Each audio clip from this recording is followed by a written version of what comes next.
Hi అండి. ఓం నమో నారాయణాయ. ఓం నమో భగవతే వాసుదేవాయ. సర్వం శ్రీకృష్ణార్పణమస్తు. మనం తిరుపాయి చదువుతున్నామండి. ఈరోజు 11వ రోజులోకి వచ్చాము. ఫస్ట్ ధనుర్మాసం తిరుపాయి చదువుతున్నాము. 11వ రోజు సేవాకాలం. అల్వార్ తిరువడిగళే శరణం. శ్రీశైలేశ దయా పాత్రం ది భక్త్యాది పునార్ణవం. యతీంద్ర ప్రవణం వందే రమ్యజా మాతరం మునిం. లక్ష్మీనాథ సమారంభాం నాథయామున మధ్యమాం. అస్మదాచార్య పర్యంతం వందే గురు పరంపరా. యో నిత్యమచ్యుత పదాంబుజయుగ్మరుక్మా వ్యామోహతస్థితరాణి తృణాయ మేనే.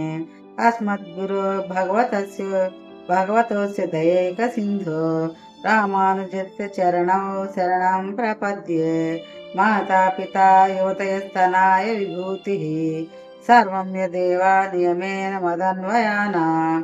ఆద్యస్య నః కులపతేర్వకులాభిరామం. శ్రీమత్తదంఘ్రియుగళం ప్రణమామి మూర్ధా. భూతం పరచ్చ మహదాహ్వయ భట్టనాథ.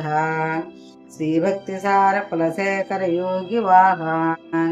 భక్తాంగ్రి రేణు పరకాల ఇతీంద్ర మిశ్రాన్.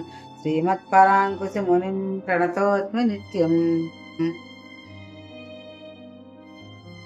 ఇప్పుడు గోదాదేవి నమస్కార ప్రార్థన చేద్దామండి. నీళాతుంగస్తనగిరితటీ స్థితమద్బోధ్య కృష్ణం. పారార్థ్యం స్వం శృతిశత శిరస్యత మధ్యాపయాంతి. స్వోచ్చిష్టాయాం సజి నిగళితం యా బలాత్కృత్య భుక్తే. గోదా తస్యై నామ ఇదమిదం భూయ ఏవాస్తు భూయః. తాత్పర్యం. నీలాదేవి వక్షస్థలం అనే గిరిలయందు సుఖముగా నిద్రించుచున్న శ్రీకృష్ణుని మేల్కొలిపి శృతులకు శిరస్థానమైన ఉపనిషత్తులలో చెప్పబడిన రహస్య సిద్ధాంతములను మనకు తెలియవచ్చుచు తాను ధరించిన మాలలతో భగవంతుని బంధించి అతని కృపకు పాత్రురాలైన గోదాదేవికి నా నమస్కారములు.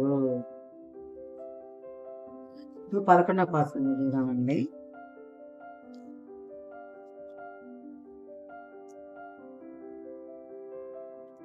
கத்துக்கரவை கணங்கள் பல கறந்து செத்தார் திரள் அழியச் சென்று செருச்செய்யும். குத்தம் ஒன்றில்லாத கோவரலதம் பார்ப்பொடியே.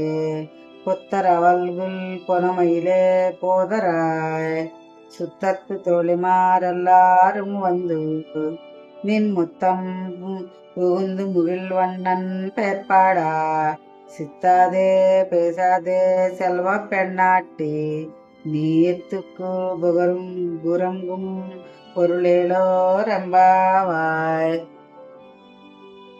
ఇప్పుడు దీనికి తెలుగు మీనింగ్ తెలుసుకుందామండి.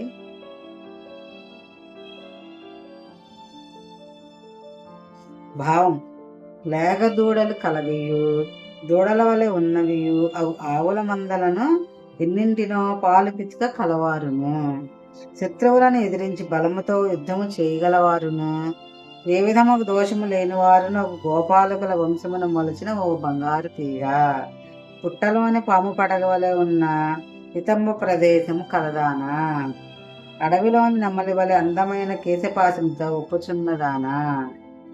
రమ్ము, చుట్టములను చెలికత్తెలను మొదలుగా అందరినూ వచ్చి నీ ముంగిట చేరిరి. నీలిమేఘవర్ణుడకు శ్రీకృష్ణుని నామమును కీర్తించుచుండిరి. అయినా గాని నీవు ఉలకక పలకక ఉన్నావేమి. ఓ సంపన్నులారా, నీ నిద్రకు అర్థమేమో తెలుపుము.